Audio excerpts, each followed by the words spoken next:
नमस्कार दोस्तों। तो स्वागत है आप सभी का सीजीएल की इंग्लिश क्लास में।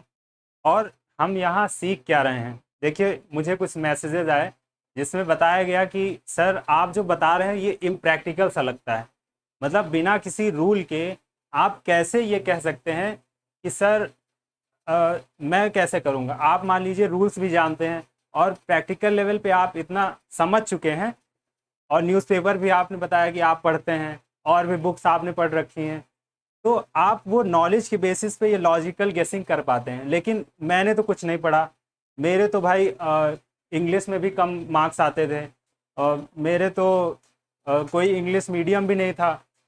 तो मैं उस लेवल से आता हूँ। तो ये जो आपके ट्रिक्स हैं, ये बच्चों ने बोला कि जो आपके ट्रिक्स हैं ये काफ़ी इम्प्रैक्टिकल सी हैं। तो मैं भी सोच में पड़ गया एक बार। मैंने कहा ये इम्प्रैक्टिकल क्यों लोगों को लग रही हैं, लोगों को क्यों इम्प्रैक्टिकल लग रही हैं, इस पे भी कुछ नज़र दौड़ाते हैं अपनी, कुछ गौर व फिक्र करते हैं कि इसमें क्यों ऐसा इम्प्रैक्टिकलिटी का लेवल जो है उनको इतना हाई लग रहा है। तो हम सीख क्या रहे थे, लॉजिक सीख रहे थे। और लॉजिक का क्या मतलब है कि पहले भी मैं एक्सप्लेन कर चुका हूँ इसको, लेकिन चलिए फिर से एक बार एक्सप्लेन करता हूँ। और आप पिछली क्लासेस भी देखिए, एक क्लास से जज मत करिए कि आपने मान लीजिए ये वीडियो आपके रिकमेंडेशन में आ गया तो आप इसको देख रहे हैं, फिर पीछे वाली क्लासेस आपने नहीं देखी। देखिए जब धीरे धीरे आप किसी चीज़ को पढ़ेंगे तब आपको एक्यूमुलेशन होगा और भी चीज़ें अंडरस्टैंडिंग डेवलप होगी, तब जाके आप उस चीज़ को क्रैक कर पाएंगे जो जो मैं बोलना चाह रहा हूँ। ठीक है, तो चलिए समझ लेते हैं कि लॉजिक लॉजिक का मेरा मतलब क्या होता है। चलिए जैसे कि मान लीजिए कोई फॉरेनर है, ठीक है, वो इंडिया में आता है। मान लीजिए कोई इंग्लिश नाम की कोई कंट्री है, इंग्लिश नाम की कोई कंट्री है, आप वहाँ जाते हैं, आप वहाँ जाते हैं, आपको वहाँ के लॉज नहीं पता है, मतलब इंग्लिश के रूल्स मान लो जो आपको नहीं पता है। तो क्या आप वहाँ के पहले रूल्स पढ़ेंगे? मान लीजिए कोई कंट्री है, आप कहीं घूमने जाते हैं, यूएई जाते हैं बहुत सारे लोग, क्रिकेट मैच जैसे आजकल ऑस्ट्रेलिया में मैच हो रहा, तो बहुत सारे लोग मैच देखने जाते हैं। तो क्या वो ऑस्ट्रेलिया का कॉन्स्टिट्यूशन बना के पढ़ते हैं क्या? पहले मंगा के पढ़ें फिर कहेंगे भाई मैच देखने जाएंगे? वो कुछ ना कुछ लॉजिकल बहुत आउट ऑफ द वे नहीं करते हैं, क्योंकि जनरल जो चीज़ें हैं वो सारी कंट्री में एक ही हैं। मतलब इंडिया में जो बेसिक लॉज हैं और ऑस्ट्रेलिया में जो बेसिक लॉज हैं वो सेम है। जब तक कि किसी एकदम जैसे नॉर्थ कोरिया कोई चला जाए तो वहां पे कोई गलती होने की शंका रहती है, ठीक है। लेकिन इंग्लिश मैं ऐसे एग्जांपल से क्यों समझा रहा हूँ आपको, कंट्री वाले, जबकि कंट्री और सब्जेक्ट बड़ी अलग चीज़ है ना। यहाँ पे आप जो है क्यों सही मान सकते हो, क्योंकि आप इंग्लिश जो है कहीं ना कहीं पढ़ते आए हैं। ये नहीं कि आप जो है चाइनीज अभी तक पढ़ रहे थे, चाइना में कहीं थे, और आप अचानक से इंग्लिश आपको किसी कोई इंटरनेशनल सेट वगैरह निकालना है, ठीक है, ऐसा तो कुछ है नहीं। तो इसलिए मैं ये फैमिलियरिटी के बेसिस पे, आपकी इंग्लिश के साथ जो फैमिलियरिटी है इसकी बेसिस पे मैं आपको सीजीएल के जो टायर 1 होने वाला है इसका पेपर सॉल्व करने की टेक्निक बता रहा हूँ, ठीक है।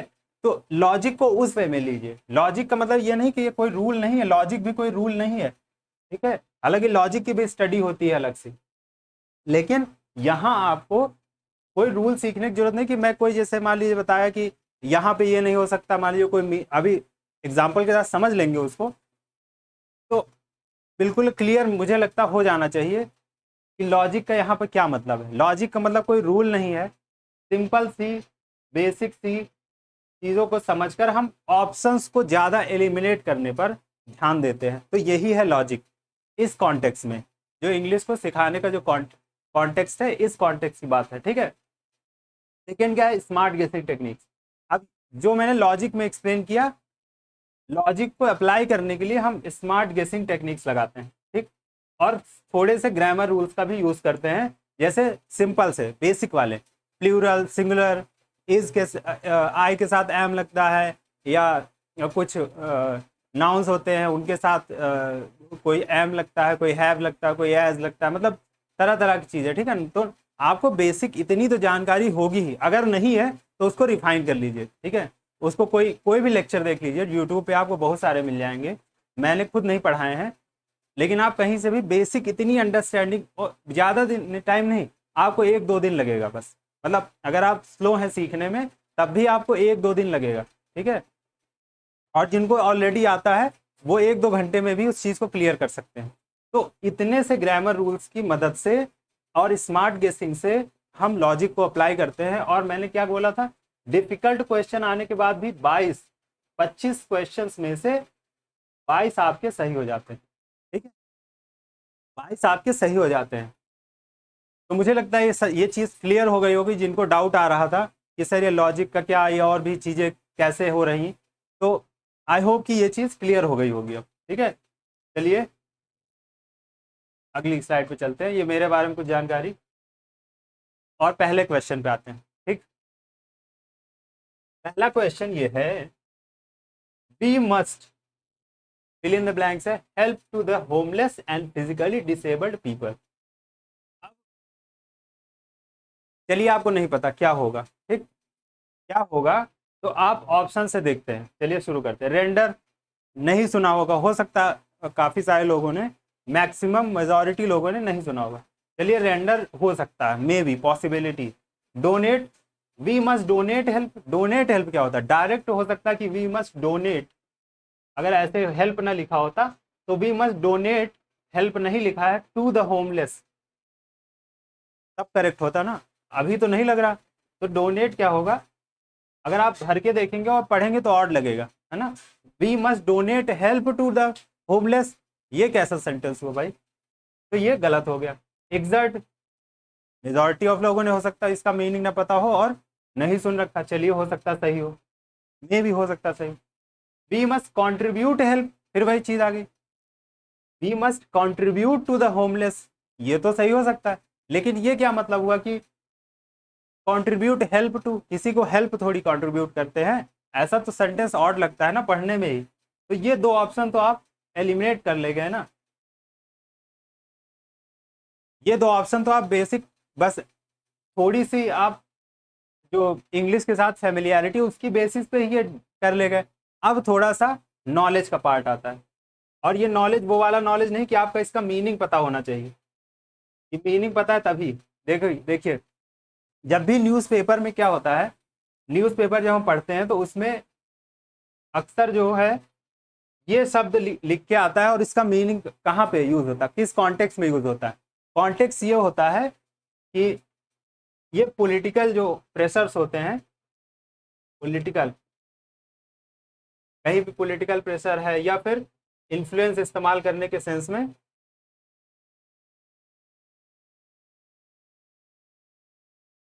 प्रेशर,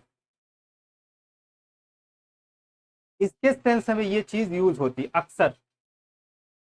चलिए आपको नहीं याद आ रहा, मैंने तो एग्जैक्ट बता दिया कि जैसे कि इसका ऐसे यूज हो सकता है कि आ, प्रधानमंत्री, इंग्लिश में बोल देंगे, PM Modi exerts enormous influence on some foreign country. चलिए कोई नाम लीजिए, यूएई नाम लीजिए, कि पीएम मोदी जो है वो इनॉर्मस इन्फ्लुएंस एग्जर्ट करते हैं किसके ऊपर, यूएई के ऊपर। ठीक, तो ऐसा कोई सेंटेंस, ऐसे करके हेडिंग्स जो होती है ना न्यूज़पेपर की, वो ऐसे लिख के आती हैं।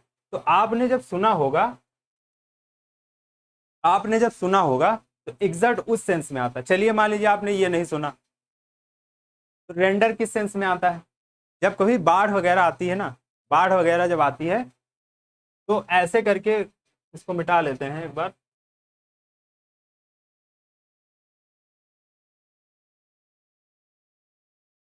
तो ये जो रेंडर जो वर्ड है ना, जब कभी बाढ़ वगैरह आती है, ऐसे करके छप के आता है हेडिंग। सिर्फ मैंने अंदर की बात नहीं करा, इसमें कोई वैसी नॉलेज की जरूरत नहीं। Rendering help to the flood victims,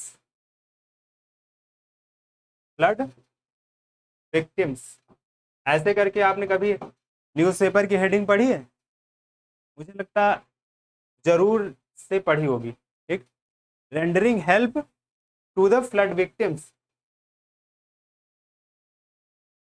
लेकिन चलिए आपको इतना सब नहीं आ रहा, मैं कहता हूँ चलो ठीक है ये भी छोड़ दो, लेकिन ये दो ऑप्शन तो आप एलिमिनेट कर सकते हैं ना। देखिए क्या होता है, जब इस चीज़ की प्रैक्टिस नहीं होती ना, मतलब जो मैं बता रहा हूँ, अगर इस चीज़ की प्रैक्टिस नहीं है तो आप नॉलेज अप्लाई करेंगे और चारों में आप कंफ्यूज रहेंगे। चारों में जब कंफ्यूज रहेंगे तो इन दोनों पे दिमाग ही नहीं जाएगा। दिमाग कैसे काम करता है, चीज़ों को आप कम से कम रखिए, क्लियर रखिए, तब दिमाग ज़्यादा काम करता है।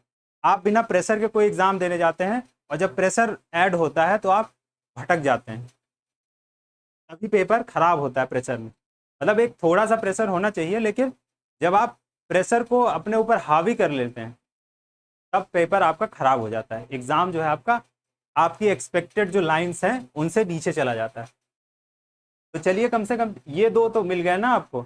अब इसमें इन्हीं में दोनों में से थोड़ा बहुत दिमाग लगा के जो भी आपके दिमाग में आ रहा लगा दीजिए, चाहे रेंडर लगा दीजिए चाहे एग्जैक्ट लगा दीजिए। अटेम्प्ट जरूर करिए पेपर। ये चीज़ है कि अटेम्प्ट जरूर करना है। दो ऑप्शन एलिमिनेट करने के बाद दो में जरूर लगाना है, किसी ना किसी में लगा दीजिए उस टाइम पे अपनी गट फीलिंग के हिसाब से। और अगर आपने पढ़ा न्यूज़पेपर वगैरह तो ये चीज़ें आपके दिमाग में आएंगी ही आएंगी, क्योंकि ये सबकॉन्शियस माइंड में चल रही होती हैं चीज़ें। ठीक है, चलिए आगे बढ़ते हैं। मुझे लगता है समझ में आ गया होगा जो मैं बताना चाह रहा था।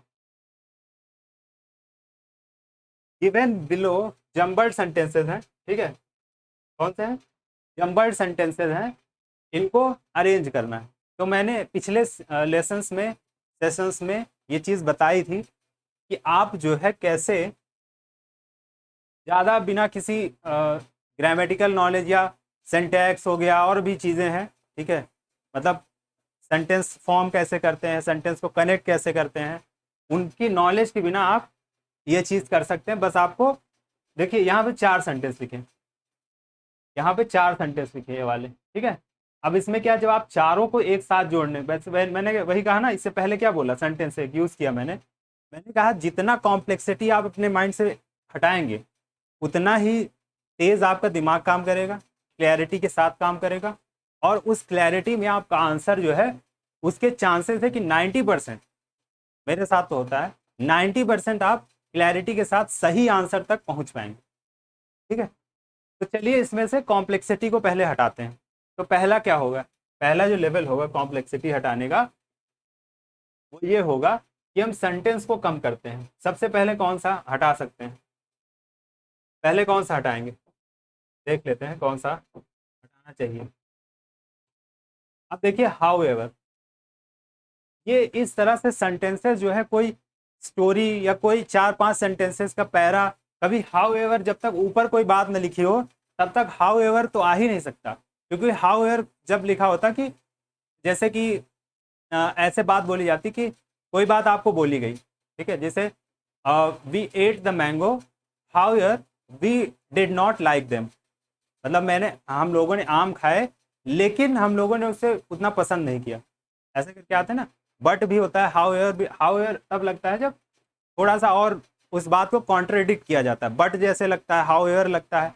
तो जब कोई बात पहले बोली जाती है उसको कॉन्ट्रडिक्ट करना होता है, तो हाउ एवर या बट का यूज़ करके आप आगे उस बात को उल्टी उसकी बात बोलते हैं, ठीक है। तो हाउ एवर के साथ कभी पैरा जो है, इंडिपेंडेंट कोई पैरा, वो स्टार्ट हो सकता है क्या, आप ही बताइए, हो सकता है क्या, नहीं हो सकता। तो जिसमें पहले ए है उसको आप एलिमिनेट कर सकते हैं।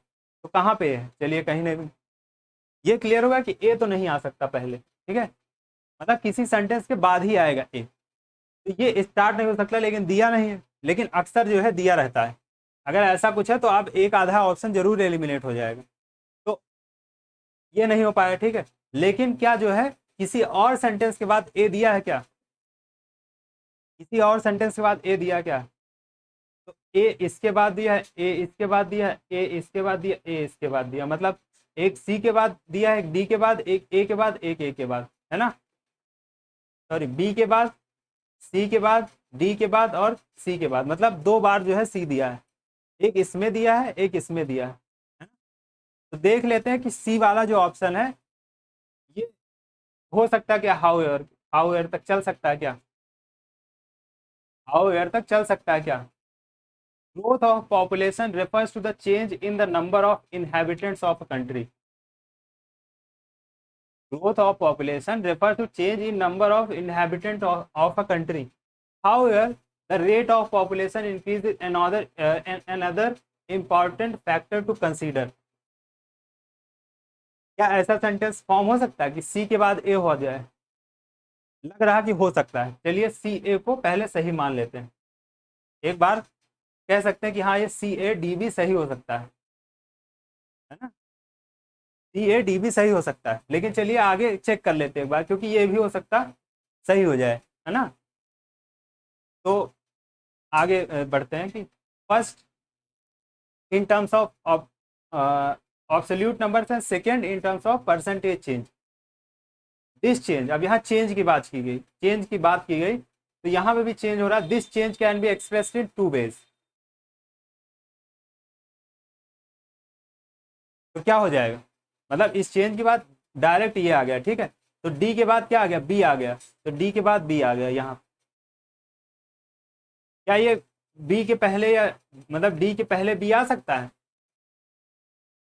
डी के पहले ही आ सकता है। देखिए ये जो है this change can be expressed in two ways, D हो गया मान लीजिए, ठीक है, हमने पढ़ लिया। लेकिन क्या ये first in terms of absolute number है, second in terms of percentage change. अगर हम कहें तो ये चेंज जो है, दिस चेंज, ऐसा करके सेंटेंस बन सकता है।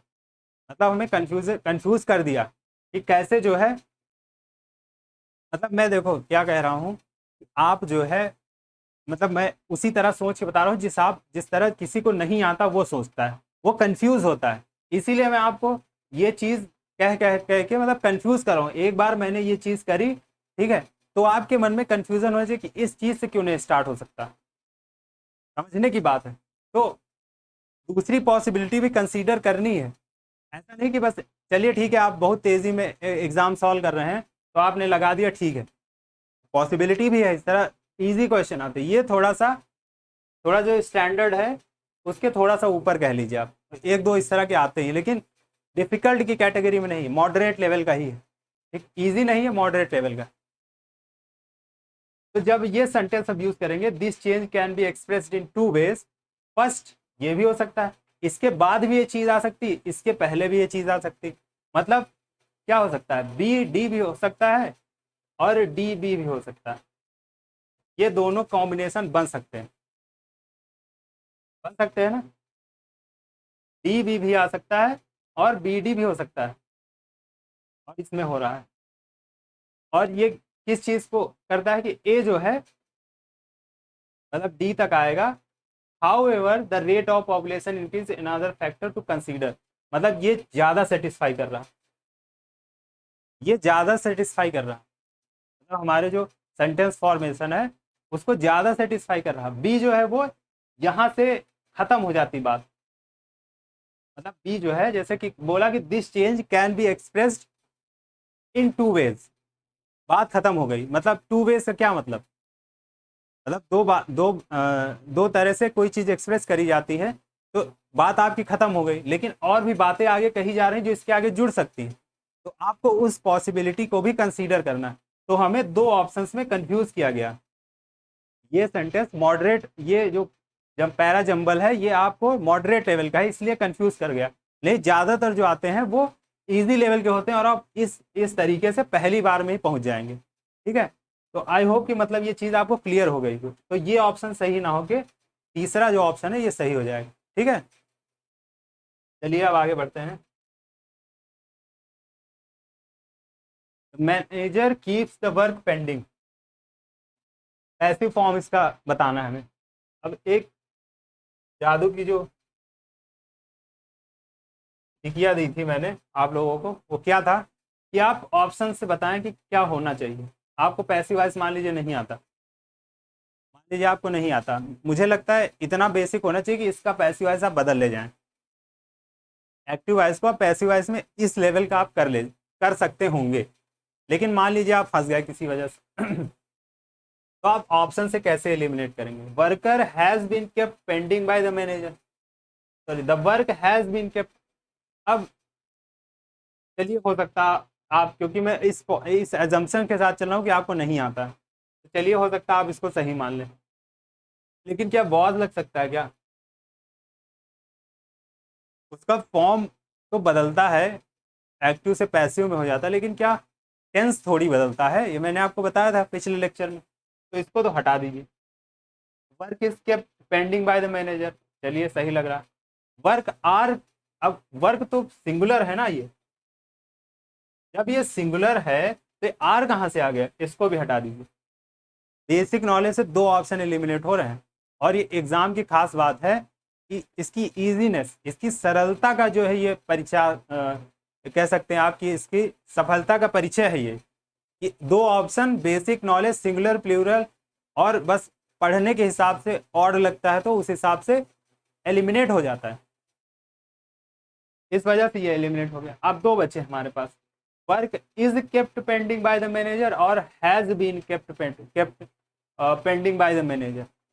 कौन सा ज्यादा अप्रोप्रिएट लग रहा आपको, क्योंकि ये प्रेजेंट इंडिफिनिट टेंस है, ठीक है, प्रेजेंट इंडिफिनिट टेंस है।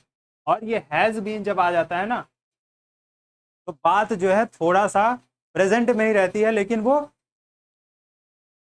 परफेक्ट टेंस की उसमें आ जाती है, उसके क्या कहें, उसके सर्कल में आ जाता है, ठीक है। तो जब ऐसा होता है तो ये ज्यादा अप्रोप्रिएट लग रहा है, वर्क के साथ इज भी आया है, ठीक है, और केप्ट पेंडिंग, तो इसको हम सही कर देंगे, यही सही ऑप्शन है। समझिए कैसे हमने एलिमिनेट करने, इस दो में कंफ्यूजन हो सकता था, लेकिन दो तो इजीली हो गए ना, दो तो इजीली एलिमिनेट हो गए ना, ये समझने वाली बात। और जब आप प्रैक्टिस करेंगे तो जो मैं सारे तीनों जो एलिमिनेट करके करता हूँ, तो मैं थोड़ा सा नॉलेज के बेस पे करता हूँ, लेकिन अगर आप प्रैक्टिस करेंगे तो वो भी नहीं लगेगा, सही बता रहा हूँ। In the sentence identify the segment which contains the grammatical error. चलिए पढ़ते हैं, स्टार्ट करते हैं, देखते हैं कौन सा सेंटेंस, इस सेंटेंस का कौन से पार्ट में grammatical error. One of the boys from our school have been selected for national badminton championship. पढ़िए जरा, पढ़ने के बाद आपको क्या लग रहा है कि आप कैसे करेंगे इसको। यहाँ पे नज़र दौड़ाने से पहले आप पहले यहाँ नज़र दौड़ाइए, मैं कहता हूँ ऑप्शन से करिए। हैव बीन सेलेक्टेड, हो सकता है इसमें इसकी गलती हो, या बीन न लगता हो, या कुछ और चीज़ लगती हो सकता है इसकी गलती हो, ठीक है। हैव बीन सेलेक्टेड, ठीक है, तो यहाँ पे कुछ गलती हो सकती है, क्योंकि यहाँ पे कुछ भी बदलाव हो सकता है, ज़्यादातर यही होता है। फ्रॉम आवर स्कूल, अब यहाँ पे वन ऑफ बॉयज, इसका मतलब क्या निकल कि हमारे स्कूल से, फ्रॉम आवर स्कूल मतलब हमारे स्कूल से। तो हमारे स्कूल, जब सेंटेंस का मतलब ये निकला कि हमारे स्कूल से कोई लड़का सेलेक्ट हुआ है नेशनल बैडमिंटन चैंपियनशिप के लिए, तो जब ये मतलब निकला तो फ्रॉम आवर स्कूल में इसमें क्या गलती हो सकती है, मतलब ये ऑप्शन एलिमिनेट हो जाता है, इसमें कोई गलती नहीं हो सकती। फॉर नेशनल बैडमिंटन चैंपियनशिप, इसमें क्या गलती हो सकती है, उसके लिए सेलेक्ट हुआ है for national badminton championship, one of the boys, अब इसमें क्या गलती हो सकती है बताइए। लड़कों में से एक कोई सेलेक्ट हो गया, ऐसे तो लिखा जाता वन ऑफ द बॉयज, मतलब बहुत सारे लड़के स्कूल में होते हैं, एक कोई लड़का सेलेक्ट हो गया, एक कोई लड़का सेलेक्ट हो गया, तो इसमें क्या गलती निकाल सकते हैं आप। तो आप नहीं भी जानते थे तो आप इस तक पहुंच गए, हैव बीन सेलेक्टेड। अब इसमें क्या गलती आपको नहीं पता, चलिए मैं बता देता हूँ, इसमें लगेगा हैज बीन, क्योंकि एक लड़के की बात की जाए, जब एक लड़का सेलेक्ट हुआ, यहाँ बॉयज जरूर लिखा है लेकिन वन ऑफ द बॉयज लिखा, मतलब एक लड़का सेलेक्ट हुआ, तो ये समझ लिया ऐसे लिखा कि one boy has been selected, ठीक है, ऐसे करके ये लिखा हुआ है, समझ गए, एक लड़का सेलेक्ट हुआ, बाकी ऐसे जब सेंटेंस बनते हैं तो कंफ्यूजन होती ही है।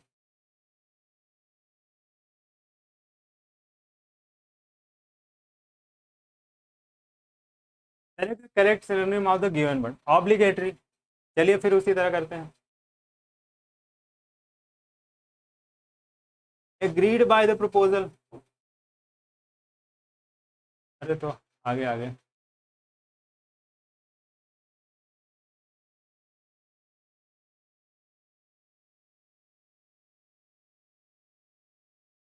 चलिए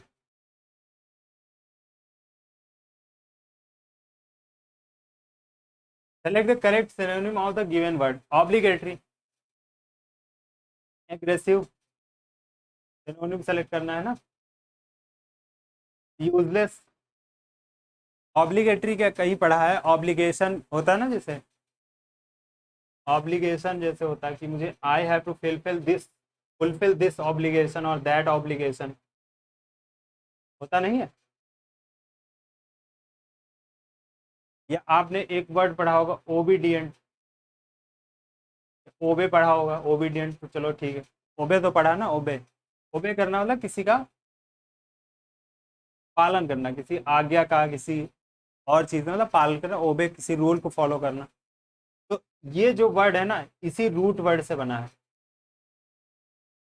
रूट वर्ड्स होते हैं, उनसे ये बना है। तो जब भी ये चीज लगती है ना, तो आप पे ये चीज नेसेसरी हो जाती है। जैसे Indian constitution is a necessity, किसके लिए? For the Indian people. Indian constitution के बिना इंडिया नहीं चल सकता।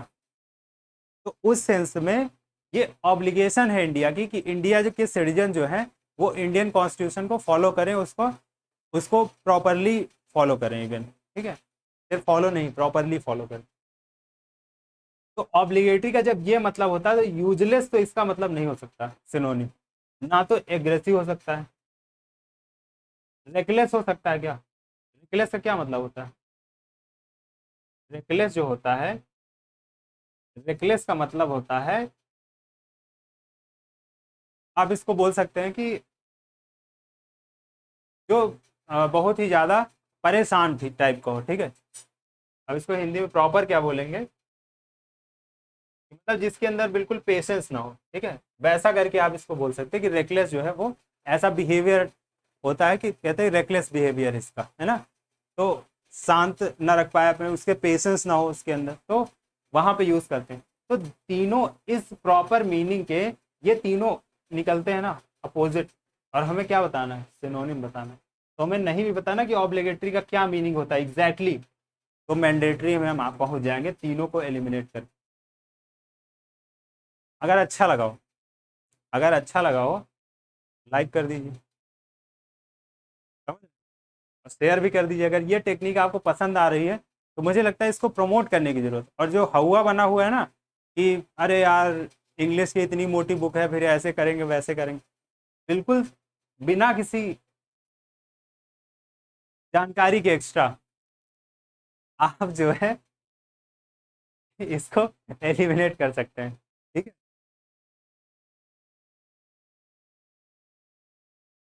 चलिए आगे चलते हैं।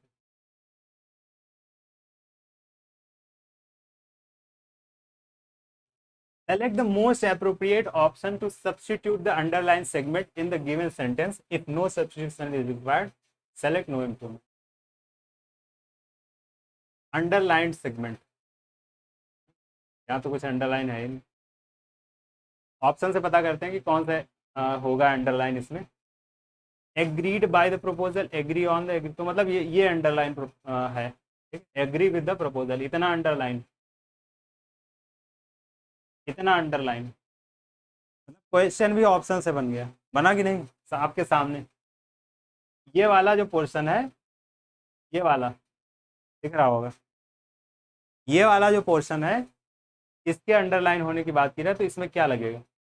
तो मुझे लगता है ये थोड़ा सा मॉडरेट लेवल का क्वेश्चन है, मॉडरेट से थोड़ा सा ऊपर। इसकी जो डिफिकल्टी लेवल है ये मॉडरेट है, मुझे ऐसा लगता है। अब कुछ लोगों को इजी लग सकता है, लेकिन मुझे लगता है मॉडरेट लेवल का question. Agreed by the proposal. और एक भी बात ध्यान रखिए कि नो इम्प्रूवमेंट जो होता है ना, अगर आपको नहीं आता है तो आप, अगर आपको नहीं पता कि हाँ नो इम्प्रूवमेंट ही होगा, तो आप नो इम्प्रूवमेंट पहले ही हटा दीजिए।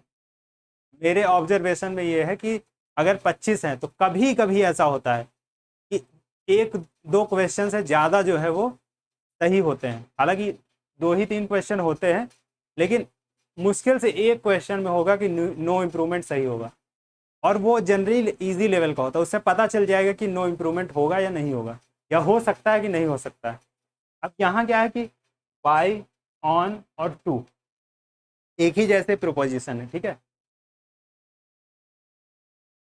तो यहाँ पे जो है वो आप कंफ्यूज रहेंगे क्या लगाएं, और मुझे लगता है मुश्किल से कोई इसको कर पाएगा कि जिसको नहीं आता होगा। तो चलिए मैं बता दें, क्योंकि यहाँ पे कोई लॉजिक लग नहीं सकता, हालांकि एग्री टू द प्रपोजल होगा, ठीक है, एग्री टू द प्रपोजल होगा, समझ गए।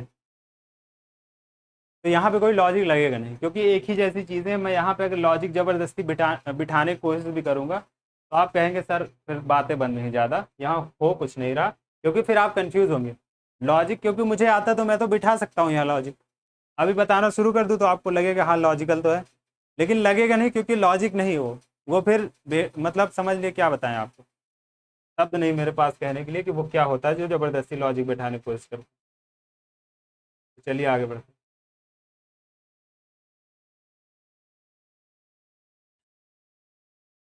पैसेज है और ये जो खाली जगह है इनको भरना है, इसे वन की जगह भरना है। तो कम्युनिकेशन प्लेज अ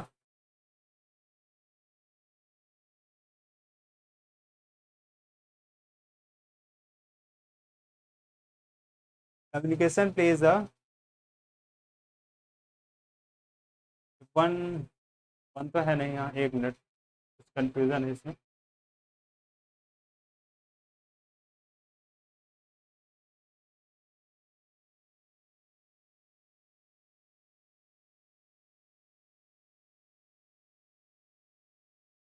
अच्छा, एक आगे हो गया था वही मैं सोचूंगी।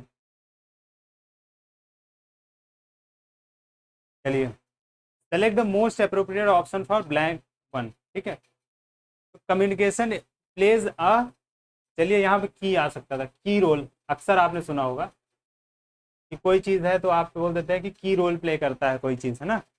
तो जब की रोल बोल देते हैं तो उसके लिए क्या होता है, चलिए आपने यहाँ भर लिया, आपने ऑप्शन अभी नहीं देखे। In overall development of man it can be learn by our, कुछ भी हो सकता है इसमें एफर्ट, ठीक है। Today success in our professional life depends on our, अब यहाँ पे क्या हो सकता है, ऑन आवर एबिलिटी, या कुछ और भी हो सकता है, ठीक है, कुछ और भी हो सकता है, यहाँ पे हो सकता है, दिख ना रहा हो, एक मिनट।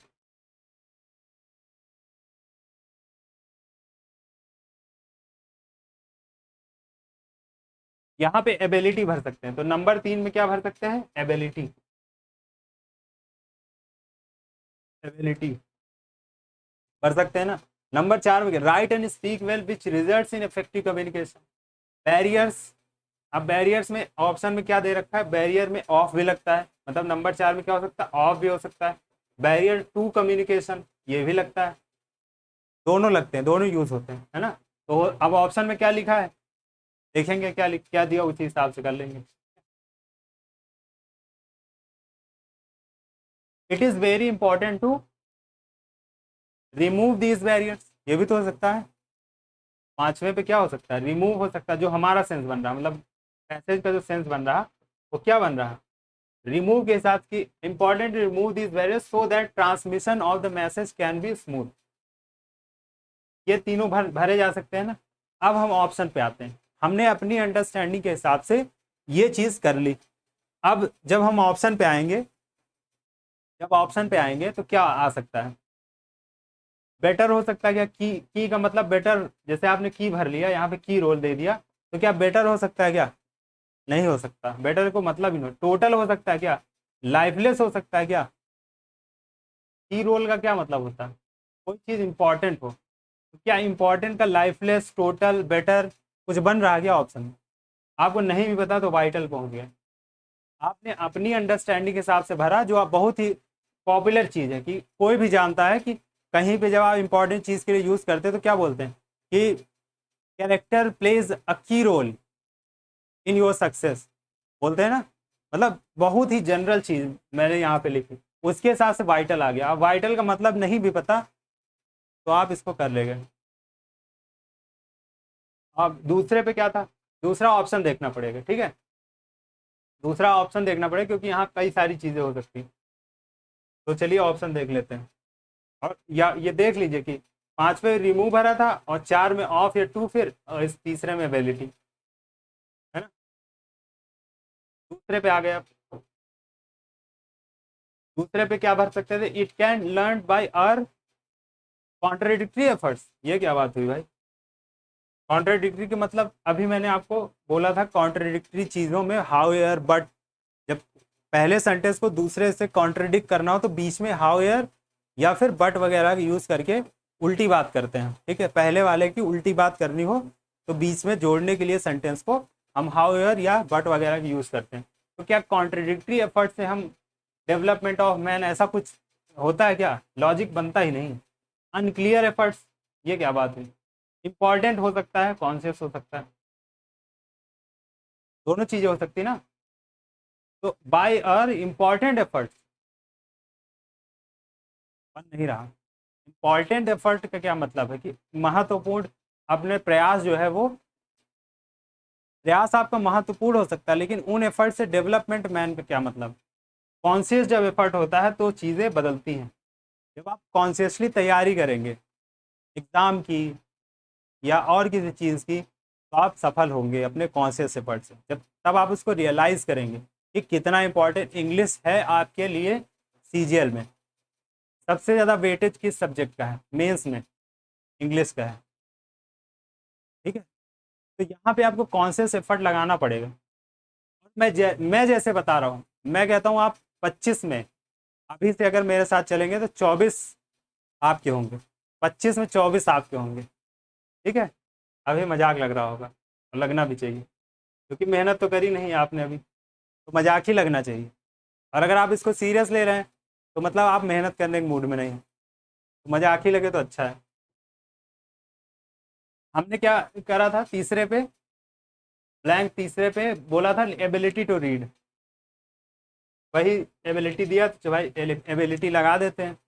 लेकिन एबिलिटी को दूसरा भी देख लेते हैं, एजिलिटी टू रीड। एजिलिटी का मतलब होता है कोई चीज़ मजबूती के साथ, एजाइल होना। एजाइल होना मतलब मजबूत होना।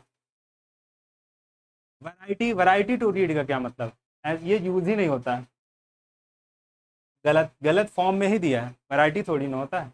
एजिलिटी हो सकता है, एबिलिटी हो सकता है, फैसिलिटी टू रीड बिल्कुल नहीं। फैकल्टी और वैरायटी, एबिलिटी और एजिलिटी में तो आप कंफ्यूज हो सकते हैं क्योंकि हमने पहले ही इसको सेलेक्ट कर लिया था कि एबिलिटी टू रीड ज़्यादा प्रॉपर है।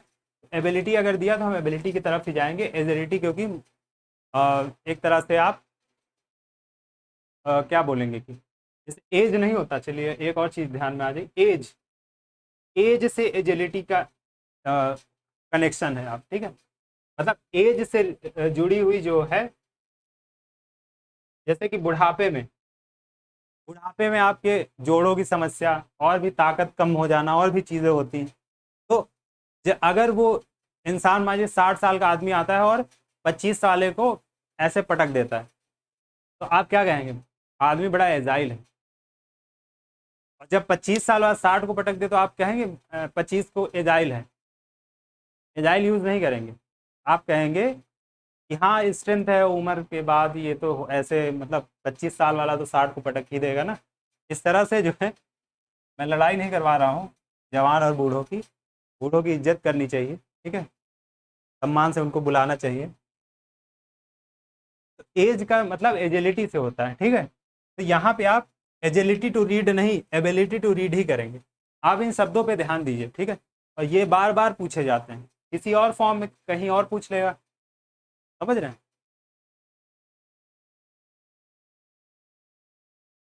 और मुझे लगता है इस सेशन को आपको ज़्यादा से ज़्यादा लोगों को तो पहुँचाने की कोशिश करनी चाहिए। आपने दोस्तों को बताया कि अच्छा ये टेक्निक बताई जाए। मैंने यूट्यूब में, मतलब मैं भी कभी देखता था, ठीक है, आज भी देखता हूँ कहीं कहीं पे, तो मुझे कोई लॉजिक से इंग्लिश समझाने की कोशिश नहीं कर रहा। मतलब कोई भी लेक्चर ऐसा अवेलेबल नहीं है। हाँ कुछ लोग हैं जो बताने की कोशिश करते हैं लेकिन इतना डिटेल में स्लाइड के साथ आपके सामने खड़े होकर के ये आपको कोई नहीं बता रहा। मैं इस प्रयास कर रहा हूँ, इसमें हो सकता है मैं कुछ असफल रह जाऊं। और इतनी बड़ी महत्वाकांक्षा के साथ, एम्बिशन इतनी बड़ी है तो असफल होना लाजमी है, समझ रहे हैं। तो इसको पहुंचाइए ज़्यादा से ज़्यादा लोगों तक। 4 पे आ जाते हैं। बैरियर्स हमने टू और ऑफ देखा था ना, तो देख लेते हैं इसमें कौन से हैं यहाँ पे बोले। बैरियर्स टू कम्युनिकेशन, समझ गए। तो आ गए, ठीक है, हमें एक मिल गया, टू लगा दिया। आगे क्या, बैरियर्स अगेंस्ट कम्युनिकेशन। हो सकता है कुछ लोग कंफ्यूज हो, लेकिन हमने टू और ऑफ लगता है वो कर लिया, लेकिन अगेंस्ट क्यों नहीं, चलिए फिर से देख लेते हैं ये। कुछ लोग हो सकता है कंफ्यूज कि अगेंस्ट क्यों नहीं हो सकता। अगेंस्ट इसलिए नहीं हो सकता, बैरियर्स अगेंस्ट कम्युनिकेशन, अगेंस्ट विरोध जब होता है ना किसी चीज में,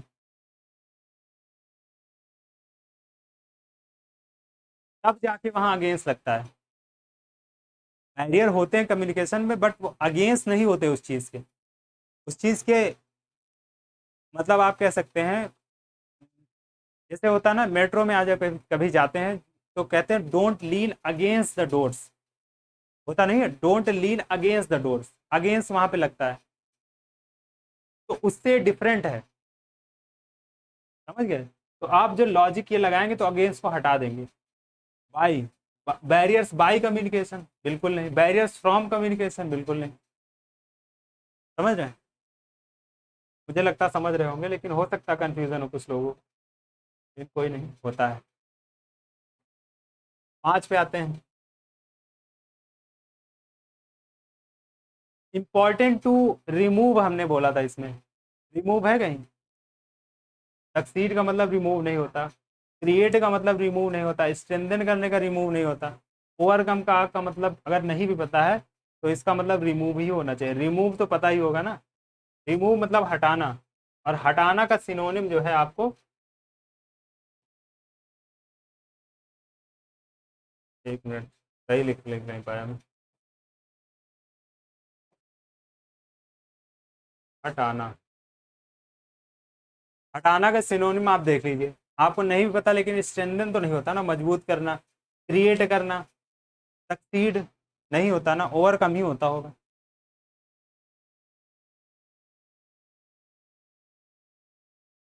select the correct synonym of the given word. Scintillating, scintillating, यहाँ पे आप क्या लॉजिक लगाएंगे? यहाँ पे आप क्या लॉजिक लगाएंगे सेंटिलेटिंग में? कोई दिमाग में आ रहा? मतलब किस चीज़ से आप जो है यहाँ पे लॉजिक लगाएंगे कि सेंटिलेटिंग आपको नहीं आता है, तो आप कहाँ से सोचना स्टार्ट करेंगे? मैं बस वही करना चाहता हूँ आप। तो अगर आपका आया कि भाई चलो ठीक है, सेंटिलेटिंग, मुझे कोई रूट वर्ड भी नहीं पता, कि वहां से मैं जैसे ऑब्लिगेटरी में ओबे करके था ना, रूट वर्ड भी मुझे नहीं पता है, यहाँ पे जो है मैं किससे मीनिंग लगाऊंगा इसकी, सेंटिलेटिंग का क्या अर्थ होता है ना? तो ऑप्शन से सोचना स्टार्ट करें। ऑप्शंस आपकी हेल्प करेंगे कि कौन सा एलिमिनेट होगा, और पिछले लेक्चर अगर आपने देखे हैं तो आप एलिमिनेट कर ले जाएंगे। चलिए स्टार्ट करते, कैसे करना है तो पहले इरेज कर लेते हैं, ठीक है?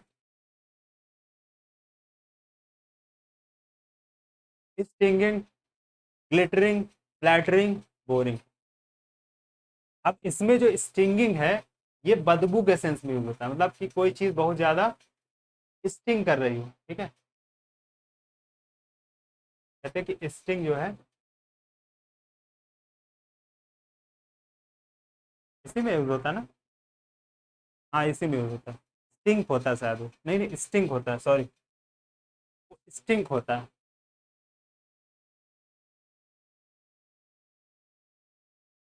स्टिंग होता है वो। ये शायद जो है इसमें यूज होता है, स्टिंग, स्टिंग ऑपरेशन नहीं होता, उस सेंस में यूज होता होगा। अब मुझे भी एग्जैक्टली नहीं पता, और मैं आपके सामने ये पेपर सॉल्व कर रहा हूँ, तो मुझे भी एग्जैक्टली वो चीज़ नहीं पता, लेकिन फिर भी मैं सॉल्व करूँगा, ठीक है? स्टिंग ऑपरेशन होता ना, स्टिंग ऑपरेशन, मैंने वहां से मुझे याद आया कि स्टिंगिंग का कुछ ऐसा मतलब होता होगा जो स्टिंग ऑपरेशन की तरह जो है यूज होता है। ग्लिटरिंग, चलिए मुझे नहीं पता, ठीक है? फ्लैटरिंग, फ्लैटरिंग तो पता होता है ना कि किसी चीज़ को चापलूसी करने टाइप के सेंस। और बोरिंग, अब यहाँ पे जो मतलब निकलते हैं वो स्टिंगिंग और फ्लैटरिंग दोनों जो है अपोजिट वर्ड यूज होते हैं, ठीक है? फ्लैटरिंग और बोरिंग काफ़ी दूर दूर लगते हैं, लगते हैं ना, मतलब बोरिंग जो है और फ्लैटरिंग कितना अलग अलग है ना। तो यहाँ पे चारों दिए हैं, यहाँ पे कोई दिमाग नहीं लग रहा, ये भी क्लियर करना जरूरी है। मैंने जब कहा ऑप्शन से आपको ढूंढना, तो हो सकता है आपको ना मिले, हो सकता है आपको कोई लॉजिक ना मिले और ज़बरदस्ती आप लॉजिक बिठाने की कोशिश करेंगे तो आप गलत कर बैठेंगे। ठीक है, तो यहाँ पे क्या है कि आपको लॉजिक जो है नहीं लग रहा है, आपका लॉजिक नहीं लग रहा है। तो सेंटिलेटिंग का मतलब होता है, एक वर्ड होता है जैसे कि बहुत ही अ, चमकदार, ठीक है, और ये पर्सनैलिटी के सेंस में भी यूज़ होता है, पर्सनैलिटी के सेंस में भी यूज़ होता है। जैसे मैं किसी के बारे में बोलूँ सेंटिलेटिंग, मतलब बहुत ही चमकीला स्वभाव है। अब चमकीला का मतलब नहीं कि वो कोई ग्लिटर लगा के आ गया है, या कोई बहुत ही ज़्यादा पाउडर लगा लिया उसने तो बड़ा चमकने लगा, ऐसे नहीं। मतलब चमकीला स्वभाव का मतलब बहुत ही प्रभावशाली व्यक्तित्व। तो वहाँ पे जो सेंटिलेटिंग का मतलब होता है, बाकी सेंटिलेटिंग का मतलब चमकीले के सेंस में यूज होता है, तो ग्लिटर का मतलब भी चमकीले के सेंस में यूज होता है। अब ग्लिटर जो है बहुत फेमस एक कोट है कि जो चमकता है, हर चमकती चीज सोना नहीं होती, हर चमकती चीज सोना नहीं होती। तो उस इडियम में ग्लिटर का यूज होता है कि हर वो चीज जो चमकती है वो सोना नहीं होती, समझ गए? उसमें यूज होता है। चलिए आगे बढ़ते हैं। तो यहाँ लॉजिक नहीं लग रहा था, और मैं आपको बता भी रहा हूँ कि ऐसे भी क्वेश्चन आएंगे जहाँ लॉजिक नहीं लगेगा। Something that can not be heard, जो सुना नहीं जा सकता। यूट्यूब पे आप देख रहे हैं तो बहुत ही सुना होगा आपने कोई live session, am I audible to you, बहुत लोग बोलते हैं एम आई ऑडिबल गाइज, नहीं सुना दे रहे तो कहते हैं मैम इन ऑडिबल, होता है ना। आप लोग भी लाइव सेशन में जाते होंगे, कहते होंगे नहीं मैम आवाज़ नहीं आ रही।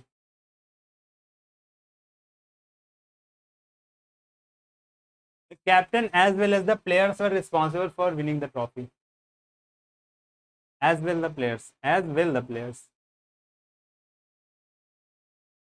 चलिए इससे नो इम्प्रूवमेंट हटा देते हैं, क्योंकि मैंने आपको पहले बताया कि नो इम्प्रूवमेंट के चांसेस काफ़ी कम होते हैं सही होने के।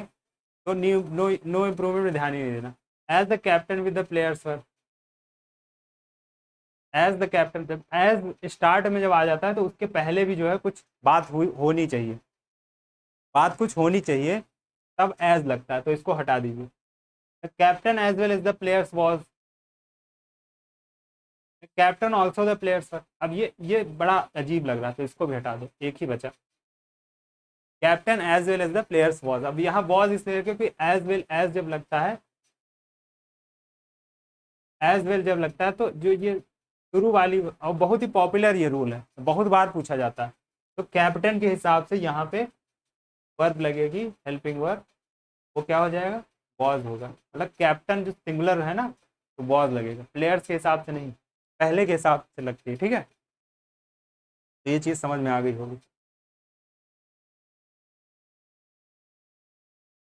सेलेक्ट द अप्रोप्रिएट, टाइम देख लेते हैं भाई कितना हुआ है।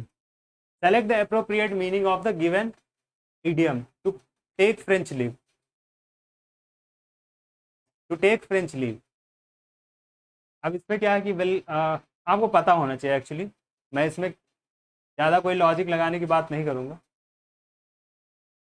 ज़्यादा कोई लॉजिक की, क्योंकि ये मुझे नहीं लगता आप इसमें कोई लॉजिक लगा सकते। क्या लगा सकते हैं, क्या सोचिए आप, वेलकम द होस्ट को कैसे एलिमिनेट करेंगे, क्योंकि आपका इसका एक भी चीज़ नहीं पता। ठीक है, एक भी चीज़ नहीं पता है कि फ्रेंच लीव, क्योंकि यहाँ की क्या है, फ्रेंच है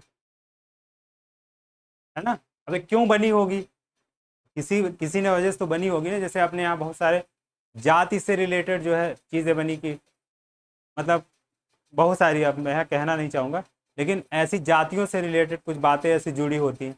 उसी तरह फ्रेंच, अब फ्रेंच तो एक नेशनैलिटी है ना, तो कुछ ऐसी बातें हुई होंगी उसमें, ये चीज़ जुड़ी होगी, तो क्या हो सकता है हमें नहीं पता भाई। तो यहाँ पे अब लॉजिक नहीं लग सकता, तो आपको पता ही होना चाहिए। तो टेक फ्रेंच लीव में होता है कि आप किसी को धोखा दे दें। ठीक है, मतलब धोखा उस सेंस में यूज़ नहीं होता है ज़्यादा। न्यूज़पेपर में ये जब लिख के आता है तो ये, जैसे कौन थे, मेहुल चौकसी, या एक बहुत मोदी करके क्या नाम है, नीरव मोदी, नीरव मोदी जो थे, नीरव मोदी भाग गए थे ना, अभी लंदन में कहीं बैठे हुए हैं, तो उनके रिगार्डिंग ये चीज़ आती कि मतलब वो उन्होंने जो है धोखा दे के जो है भाग गए इंडिया से। तो leave without any intimation, intimation का मतलब होता है बिना किसी जानकारी दिए, बिना किसी जानकारी दिए वो बाहर निकल गए। न्यूज़पेपर का बड़ा कमाल है, मैं आपको बार बार दिखा चुका हूँ। कोई बुक पढ़ने की ज़रूरत नहीं, न्यूज़पेपर पढ़िए, उसको एनालाइज कीजिए, और 6 महीने के अंदर किसी भी इंग्लिश एग्ज़ाम में 90% स्कोर करिए। ये तो मेरा फॉर्मूला है। जम्बर्ड सेंटेंसेज हैं, वही तरीका। क्या तरीका? यहाँ से देखेंगे किससे शुरुआत हो सकती है, किससे ख़त्म हो सकता है, बीच में कौन सा किसके साथ आ सकता है, उसी हिसाब से हम लोग ऑप्शंस को एलिमिनेट करें। तो यहाँ पे ए भी है, बी भी है, सी भी है, डी भी है, मतलब किसी भी से स्टार्ट हो सकता है। मतलब अगर हम एक एलिमिनेट कर लें तो एक ऑप्शन तो चला जाएगा कि किससे स्टार्ट नहीं हो सकता। हाउ एवर मैंने बताया था, क्या स्टार्ट हो सकता है, कोई कहानी पीछे घटित होनी चाहिए ना, तभी तो आप हाउ एवर लगाएंगे। ए हट जाएगा, अब इसमें सोचने की जरूरत ही नहीं थी। इसी तरह देखते हैं क्या किससे नहीं हो सकता। तो फिर वही बात, सो जब वो लगता है तो किसी बात की कंटिन्यूएशन में, जैसे मैं बोलूँ, जैसे अचानक से मैं बोलूँ इसलिए मैं ये काम नहीं करूँगा। मान लीजिए आप बैठे हुए हैं, अब मैं कहूँ इसलिए मैं आज ये क्लास नहीं ले रहा, तो आप कहेंगे किस लिए, आगे की बात पता होनी चाहिए ना, इसलिए। तो पता होना चाहिए कि अच्छा आज मैं बीमार हूँ इसलिए क्लास नहीं ले पाऊंगा, तो ये भी हट गया, तो डी भी ऑप्शन हट गया। अब इससे बेसिक क्या हो सकता है आप बताइए मुझे, इससे बेसिक क्या हो सकता है कि आप इतना जानते हैं कि इससे तो स्टार्ट नहीं हो सकता और दो ऑप्शन आपके एलिमिनेट हो जाएं। ये खेल कहीं हो रहा है क्या, कोई ऐसे बता रहा है क्या कि ऐसे हो सकता है? और ये सिर्फ पेपर सॉल्व करने का तरीका, नॉलेज के लिए आपको बुक ही पढ़नी पड़ेगी। इस बात को मिसअंडरस्टैंड मत करिए, क्योंकि मैं काफ़ी देख रहा हूँ इसको कि लोग इस बात को मिसअंडरस्टैंड कर रहे हैं कि इससे तो इंग्लिश नहीं आ जाएगी ना। अरे भैया, पेपर के पहले आपको इंग्लिश आनी चाहिए कि आपका पेपर सॉल्व होना चाहिए। आपका मेन कंसर्न ये होना चाहिए कि पेपर सॉल्व हो। आप इंग्लिश की बुक लेके इंग्लिश का नॉलेज इकट्ठा करने बैठेंगे क्या? नहीं बैठना चाहिए, मुझे तो लगता नहीं बैठना चाहिए। बाकी अगर करना चाहते तो करिए आप लोग। तो दो ऑप्शन एलिमिनेट हो गए, आगे बैठते हैं बी डी सी ए और सी डी ए बी। तो यहाँ पे आप देखते हैं किससे स्टार्ट हो सकता है। The general human tendency is to find faults in the policies framed by the government. They blame the government for their slow progress, expecting miracles and magical transformation in their life. अब यहाँ they blame मतलब किसी के बारे में बात हो रही, तो यहाँ पे किसके बारे में बात हो सकती है? ये हो सकता है कि नहीं, मतलब ये इसके बाद आ सकता है कि नहीं? पहले ये आ सकता है बी और फिर सी आ सकता है। पहली पहली नज़र में, पहली नज़र में चीज़ हो रही, समझ गए? तो बी सी जो है ये एक साथ आएगा, मतलब पहले बी आएगा फिर सी आएगा। अब देखते हैं इसमें से किसी में है क्या, नहीं है, मतलब बीच में कुछ खेल किया गया है कंफ्यूज करने के लिए। तो ये चीज़ हमने एलिमिनेट करी, लेकिन पॉसिबिलिटीज़ को ढूंढते रहना है, एलिमिनेट करना है। तो या तो डी से स्टार्ट है या तो बी से स्टार्ट है, या तो डी से स्टार्ट, सॉरी, या तो सी से स्टार्ट है। एक मिनट, बी सी कहाँ पे है? यहाँ पे भी नहीं है और यहाँ पे भी नहीं है ना, ये दो तो एलिमिनेट हो गए ना। तो सी और बी, सी और बी, सी और बी, सी कहाँ गया? एक मिनट, इसको मिटा लेता हूँ सही से, इतना गोला कर दिया इसमें, सही समझ में नहीं आ रहा। अब फिर से देखते हैं, तो दो हमने एलिमिनेट कर लिए, इनको हटा देते हैं ना। कौन कौन से एलिमिनेट किए थे? ये दोनों एलिमिनेट किए, इनको हटा देते। अब हम ऊपर देखते हैं, क्योंकि इतना ज़्यादा लिख लिया था समझ में नहीं आ रहा। तो हमारा सेंटेंस सी से स्टार्ट होगा या तो बी से स्टार्ट होगा, सी से स्टार्ट होगा या तो बी से स्टार्ट होगा। तो जिस किसके ज़्यादा स्टार्ट होने से पॉसिबिलिटी है? बी से। जनरल अब कैसे बनेगा, यहाँ से स्टार्ट होगा तो कैसा सेंटेंस बनेगा? The general human tendency is to find faults in the policies framed by the government. B फिर डी आ गया, so people openly criticise and condemn the policy makers. आप सोचिए, आपको इतना कंफ्यूज कर दिया, अगर आप इसको क्या कहेंगे, कन्वेंशनल मेथड से, ग्रामर के रूल्स से आप अगर इसको जानने जाएंगे तो आप फंस जाएंगे, आप इसको गलत करके आएंगे, ये फिर डिफिकल्ट बन जाएगा। ये जो क्वेश्चन होगा ये डिफिकल्ट बन जाएगा आपके लिए। और जब कोई चीज़ डिफिकल्ट बन जाती है, मैंने आपको क्या बोला, उसकी कॉम्प्लेक्सिटी को रिड्यूस करिए, उसको हटाइए, उसकी कॉम्प्लिके जो भी कॉम्प्लिकेशंस हैं, ठीक है। तो जब आप उसको हटाएंगे तो चीज़ें सिंपल लगेंगी और सॉर्ट आउट होंगी आपके दिमाग में एटलीस्ट। तो दो को आपने एलिमिनेट किया, सी से क्या स्टार्ट हो सकता था, क्या ये जब आ गया तो आगे कोई, जब ये चीज़ जो प्रोनाउन होते हैं जब ये लगते हैं तो किसी और आगे कोई चीज़ होती है उसके बारे में इंडिकेट करते हैं। लेकिन हो सकता आप इसके बाद सीधे बी सी, जैसे मैंने लगाया था कि बी सी साथ में आना चाहिए, आप यहाँ देखें और ए बी सी डी लगा के चले आए मान लीजिए, या और कहीं आपने देखा तो आपने कोई और ऑप्शन लगा दिया, हो सकता कोई बी सी ऑप्शन इसी में मान लीजिए दे देता डी बी सी ए, तब भी आप और ज़्यादा डिफिकल्ट हो जाता, और ज़्यादा कंफ्यूजिंग हो जाता। तो आपने बेसिक की कौन से स्टार्ट हो सकता, आपको पढ़ना भी नहीं, आपने ये ऑप्शन,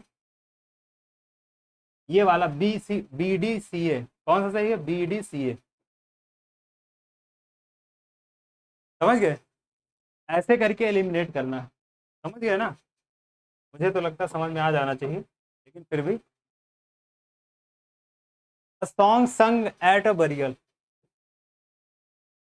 मतलब ये शमशान नहीं होता, शमशान में जब दफनाया जाता है जो उसकी प्रक्रिया होती है, जैसे अपने यहाँ बोला जाता है राम नाम सत्य है, क्या बोला जाता है, राम नाम सत्य है, मूवीज में ज्यादातर देखा होगा, हालांकि हर जगह ये चीज नहीं बोली जाती, मतलब हर कल्चर में अलग अलग होता है सब, जितने भी, जैसे आप कहीं और बिहार साइड जाएंगे तो हो सकता है वहाँ आपको, या और आगे आसाम वगैरह में कुछ और बोला जाता होगा, तो कहीं कहीं गांव की देवी का जिक्र होता है, ठीक है। लेकिन मूवीज में चीज़ राम नाम सत्य है बताया जाता है कि जब भी कोई लाश या फिर वो चीज़, कोई किसी की डेड बॉडी ले जाई जाती है तो ज़्यादातर राम नाम सत्य है का ऐसे जाप किया जाता है, धीरे धीरे, है ना, गाया कम जाता है, बस बोला जाता है एक धुन में। तो ऐसे सॉन्ग को क्या बोलते हैं, बैलेड तो क्या होता है, लव स्टोरी टाइप का होता है, ठीक है, लव स्टोरी, थोड़ा सही मैंने लिखा नहीं लेकिन समझ में आ रहा होगा, लव स्टोरी। हिम्स क्या होते हैं, रिलीजियस सेंस में होते हैं। अब यहाँ पे आपको जानना जरूरी है कि क्या होता है डर्ज, सोनेट, सोनेट मतलब छोटी कोई पोयम होती है, ठीक है, इसी के जैसी, लेकिन ये पोयम नहीं होती है, ये भी ध्यान रखिए कि ये जो सॉन्ग्स होते हैं ये स्पेसिफिक, मतलब ये जनरल सेंस में होते हैं,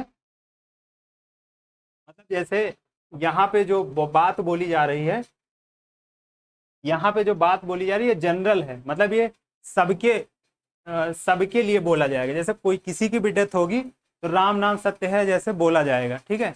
लेकिन जब ये डर जो होता है ना, ये नाम को भी इंक्लूड करता है, मतलब जैसे लोग बोलते हैं जब किसी की डेथ हो जाती है तो बोलते हैं बड़ा अच्छा आदमी था, और ऐसे ऐसी बातें, तो उसके लिए मान लीजिए कोई गाना बन जाए, ठीक है, तब इस सेंस में जो है ये डर्ज का यूज होता है, इस चीज का डर्ज का यूज होता है। सॉनेट भी होता है लेकिन वो जनरल सेंस में होता है, कि मान लीजिए प्रधानमंत्रियों की तारीफ, अब किसी पर्टिकुलर प्रधानमंत्री की तारीफ, तो ये दर्ज का यूज हो जाएगा, तारीफ मतलब डेथ के टाइम पे, ठीक है। मुझे लगता है क्लियर, अब इसमें भी कोई लॉजिक नहीं लग सकता, और अभी तक सिर्फ दो ही क्वेश्चन ऐसे हैं जहाँ पे लॉजिक नहीं लगा है, अभी तक दो ही, मुझे लगता है दो ही हैं, हो सकता है एक और हो गया हो, लेकिन दो ही हैं जहाँ पे लॉजिक नहीं लग सकता।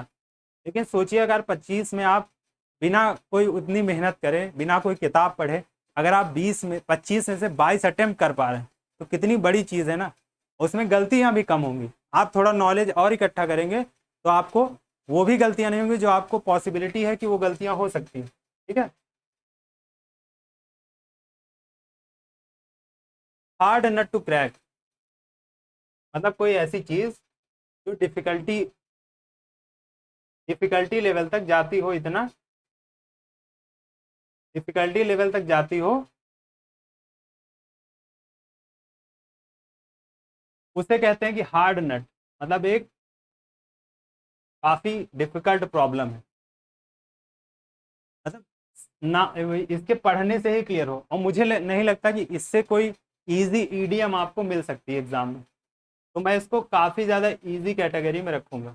ठीक है, काफ़ी ज़्यादा इजी कैटेगरी में रखूँगा, क्योंकि इसके कोई और मतलब नहीं निकल रहे हैं। इजीली इनकरेज्ड, नॉट रिस्ट्रेंड, क्योंकि हार्ड नट की बात है ना, हार्ड नट, तो डिफिकल्ट प्रॉब्लम तो इजी तो हो ही नहीं सकता। इजीली वाले तो बाहर हो जाएंगे पहले ही। नॉट रिस्ट्रेंड तो एक बार आप सोच सकते हैं, अगर आप बिल्कुल ही नहीं समझ पा रहे हैं, दिमाग आपका नहीं काम कर रहा, आप बहुत ज़्यादा प्रेशर में आ गए हैं, फिर भी आप इसी को सही करके आएंगे।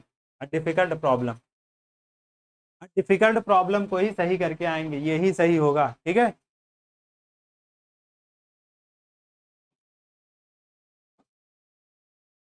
Handle this glass table with care because it is. अब दौड़ के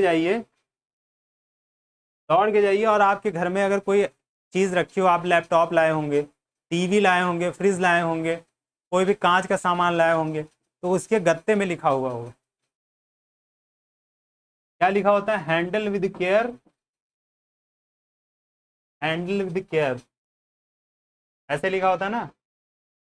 और एक बॉक्स में लिखा होता है कि क्या है इसमें, लिखा होता है कि मटेरियल जो है वो ऐसे लिखा होता है, क्या लिखा है? फ्रेजाइल लिखा है ना। देखेंगे तो यही छोटी छोटी चीज़ें, यही छोटी छोटी चीज़ें हैं जो आपको दूसरों से आगे करती हैं।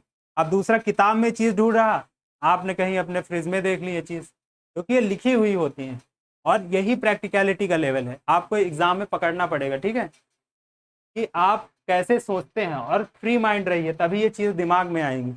आपको कुछ भी नहीं पता, ये भी नहीं पता, मान लीजिए ये भी नहीं पता, फ्रूगल भी नहीं पता, फ्रेजाइल आपने देख रखा था इसी को, और लिखा भी है handle this glass table with care.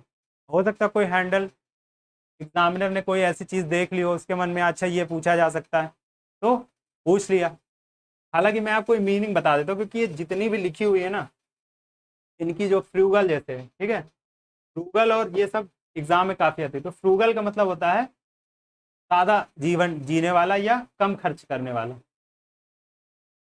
ठीक है, जैसे कोई कहे कि I am living a frugal life, तो इसके कई मतलब हो सकते हैं, कि पैसा है लेकिन फिर भी फ्रूगल है, मतलब सादा आदमी है। ठीक है, या फिर इस सेंस में भी यूज़ होता है।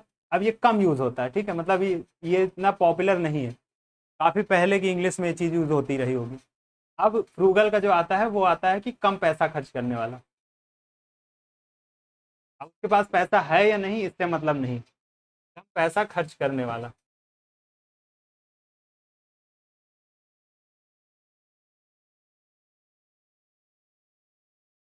डक्टाइल का क्या मतलब होता है? डक्टाइल का मतलब होता है, जैसे कोई मेटल होता है, तो मेटल को जैसे सोना है या कॉपर है, एल्युमिनियम है, ये जो मेटल्स होते हैं, इनको, इनके वायर इसलिए बनाए जाते हैं क्योंकि ये डक्टाइल होते हैं। डक्टाइल मतलब अगर किसी चीज़ को बढ़ा दिया जाए ऐसे, तो वो टूटते नहीं इतनी जल्दी। ठीक है, कॉपर की वायर इसीलिए बनाई जाए। अब अगर आप आयरन की अगर वायर बनाने की कोशिश करेंगे तो मुश्किल होगी, उसमें मिक्स करना पड़ता है, ऐड करनी पड़ती चीज़ें, समझ गए? तो डक्टाइल जो मटेरियल होता है उसके ये चीज़ें, जैसे नट बनता है, तो उसमें भी आयरन में कुछ चीज़ एक तरह से मिक्स करनी पड़ती है, तो आप उसका नट बना सकते हैं। ऐसे होता है ना, ऐसे करके, ऐसे, ऐसे यहाँ पे ऐसे होता है ना, तो ये चीज़ है, डक्टाइल होती है। फ्रेजाइल तो मैंने आपको बता ही दिया।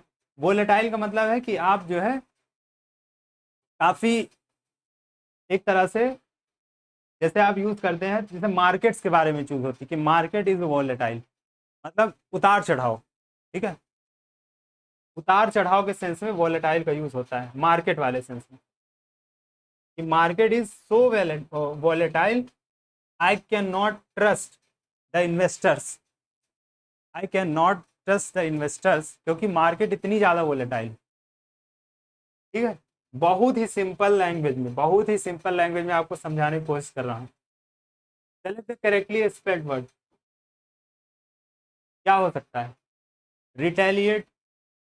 लेकिन अगर आपको पता, आपको मान लीजिए ये भी नहीं पता, ये भी नहीं पता, ये भी नहीं पता, सरकैज़म तो यूज़ होता है ना, इसकी स्पेलिंग तो आप पढ़ते ही हैं अक्सर। सरकैज़म का क्या मतलब होता है? किसी का उपहास उड़ाना। क्या होता है? उपहास उड़ाना, कटाक्ष। मतलब इसका जो एग्जैक्ट है, इसको कटाक्ष बोल सकते हैं आप, सरकैज़म को, मतलब कॉमेडी के सेंस में होता है। कटाक्ष तो सीरियस भी हो जाता है, लेकिन उपहास आप कह सकते हैं, इसका ज़्यादा अप्रोप्रिएट हो सकता है, ठीक है, उपहास। ये तो इससे यही मीनिंग होती है, लेकिन ह्यूमिलिएशन देख लीजिए आप, डबल एल नहीं होता है, एल होता है। रिटेलिएट, अब यहाँ पे एक और ट्रिक, यहाँ पे आप क्या कर सकते हैं, पहले आप जैसे आपने पढ़ा कि क्या लिखा है,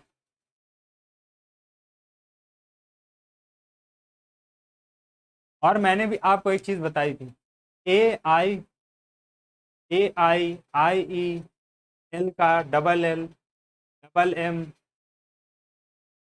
एल हो गया, ठीक है, डबल एल हो गया, एम हो गया, ई आई हो गया, या आई टी हो गया, ये जितने वॉवेल से रिलेटेड होते हैं, मान लो ये तो नहीं है, इनको ज़्यादा पूछा जाता है, इनकी गलतियों को, कहीं डबल टी कर देंगे, कहीं, अब जैसे इसमें है, ये देखो डबल टी कर दिए, यहाँ पे ए आई कर दिए, यहाँ पे डबल एल कर दिए।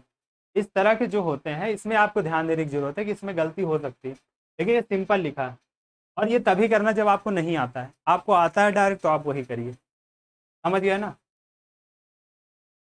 और यहाँ पे क्या होता है, यहाँ पे क्या होता है, क्यू यू ई टी होता है बस, डबल टी ना होता है, ना आगे आई होता है, बुके, ठीक है, बुके बोलते हैं, गुलदस्ता जैसे होता है ना उसको।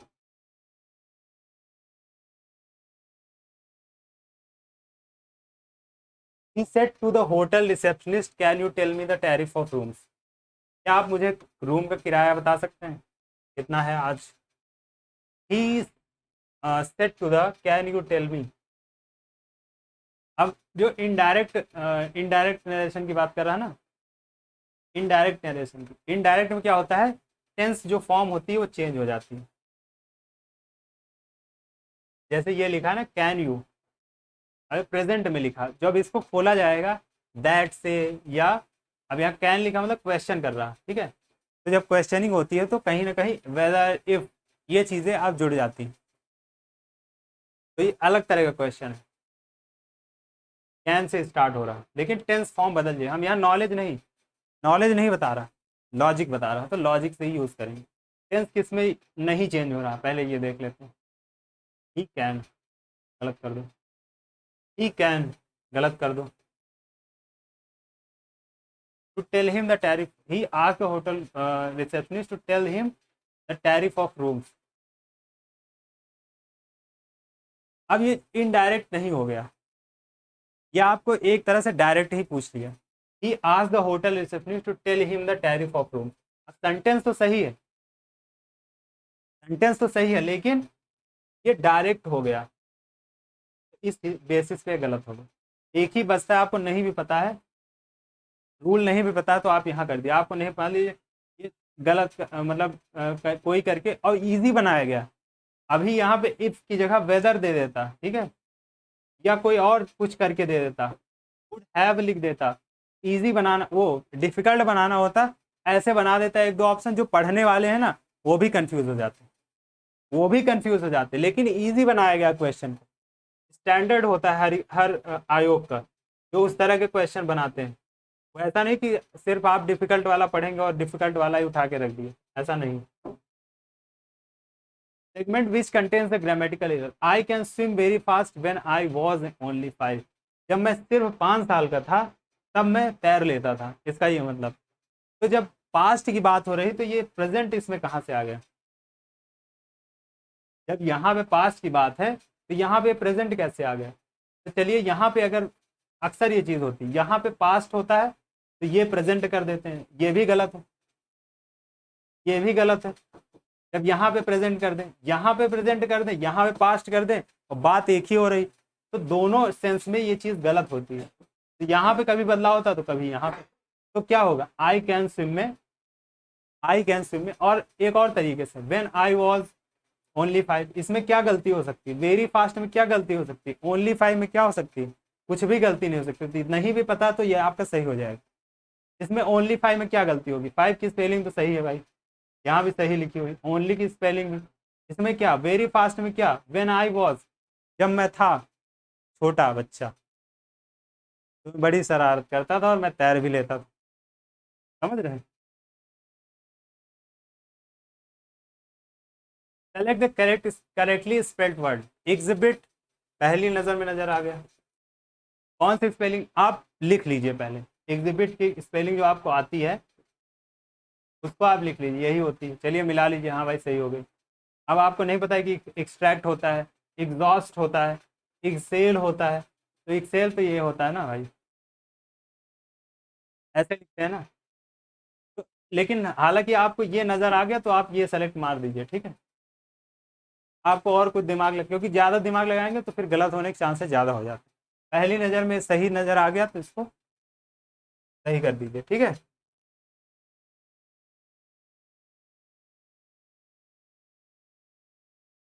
Select the correct antonym of the given word. Antonyms. सोडस। सोडस। अब ये जो है ये भी न्यूज़पेपर में बहुत अभी, इराक और गाजा लड़ाई जब हुई थी ना, सॉरी इसराइल में, तब ये कहानी जो है बहुत उठ के आई थी कि exodus of Jews from Israel. यहूदियों का जो है वो बाहर निकाला गया, मतलब वो चले गए, हिजरत बोला जाता है, उर्दू वर्ड जो है हिजरत, फ्रॉम इसराइल।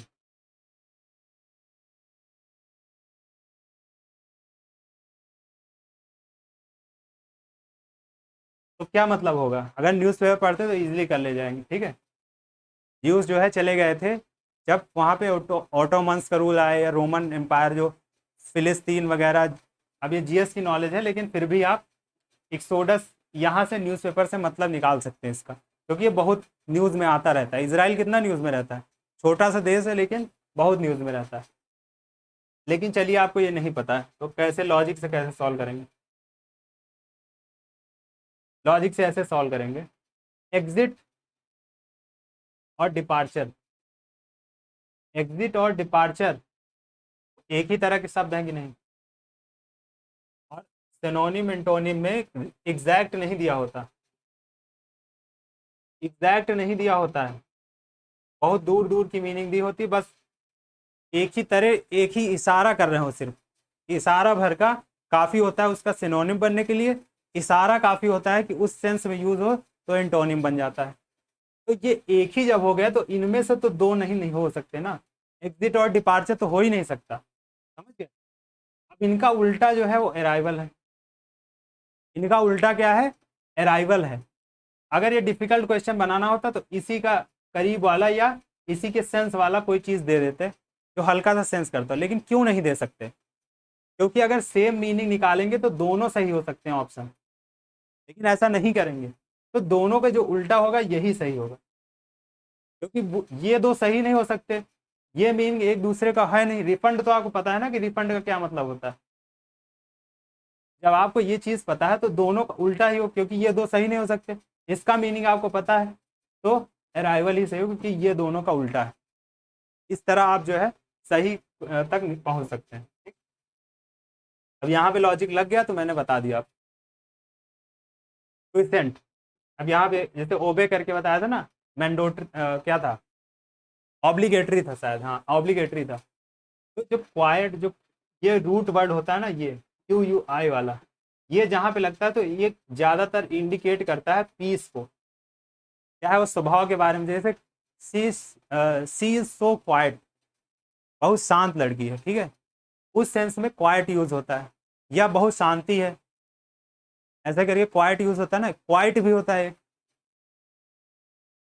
क्वाइट, तो ये एम्फेसाइज करने के लिए यूज होता है, लेकिन सेंस वही निकलता है। हालांकि ये मतलब ऐसा नहीं कि ये कोई यूनिवर्सल रूल है जो हर जगह लगेगा। ऐसा नहीं कि ये आ गया तो फिर इसका पीसी मतलब होगा, लेकिन हम यहाँ पे एंटोनिम ढूंढ रहे हैं और दूर दूर के वर्ड दिए हुए हैं। ये कोई एग्जैक्ट मीनिंग हमको पता करनी हो तो ये तब ये काम नहीं आएगा, तब ये काम नहीं आएगा। ये एंटोनिम सिनोनिम के लिए ये चीज़ें आपको सिखाई जाती है, जो रूट वर्ड सिखाए जाते हैं, ठीक है। तो हम ये चीज़ ढूंढ रहे हैं। तो जब ये चीज़ हो सकती है और इसका एंटोनिम देख रहे हैं आप, तो पीसफुल तो इसका सिनोनिम हो जाएगा ना। पीसफुल तो इसका सिनोनिम हो जाएगा ना। और डिजेक्टेड क्या मतलब होता है, डिजेक्टेड का क्या मतलब होता है, नहीं पता मान लीजिए आप। इनडिफरेंट, मान लीजिए आप ये भी नहीं जानते, ठीक है। तो जो पीसफुल का जो उल्टा होगा, पीसफुल का जो उल्टा होगा वो क्या हो सकता है? पीसफुल का जो उल्टा हो सकता है, जैसे कोई चीज़, जैसे फिजिक्स में या केमिस्ट्री में चीज़ होती है तो ब्राउनियन मोशन जिसको बोलते हैं आप, ठीक है। ब्राउनियन मोशन जो लिक्विड के अंदर चीज़ें होती हैं तो उसमें ये चीज़ यूज होती है, ठीक है। तो उसमें क्या होता है, जो पार्टिकल्स होते हैं वो एक्टिव होते हैं। हालांकि ये चीज़ आप, सॉरी मतलब मैं इसको जो है थोड़ा कॉम्प्लिकेट कर रहा हूँ।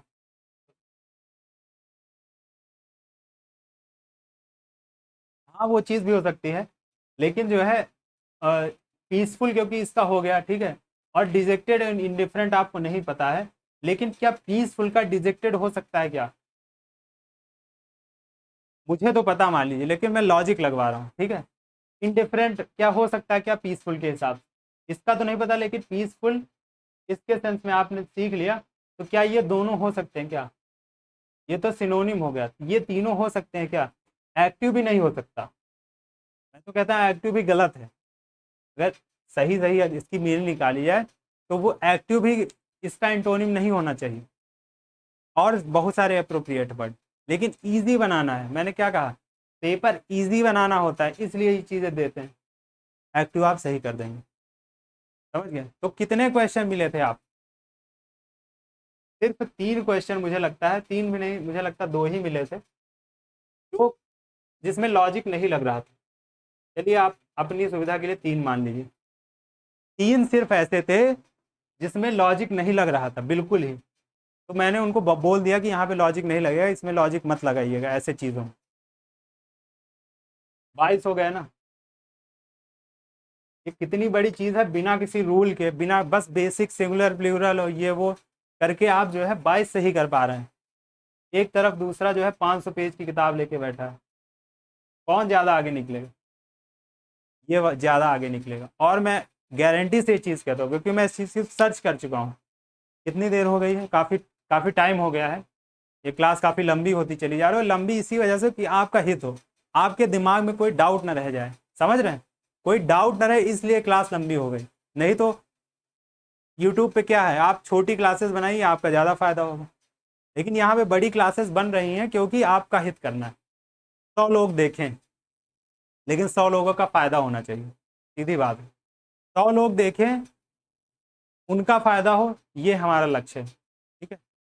तो फिर मिलते हैं अगले क्लास में। सभी का जुड़ने के लिए धन्यवाद।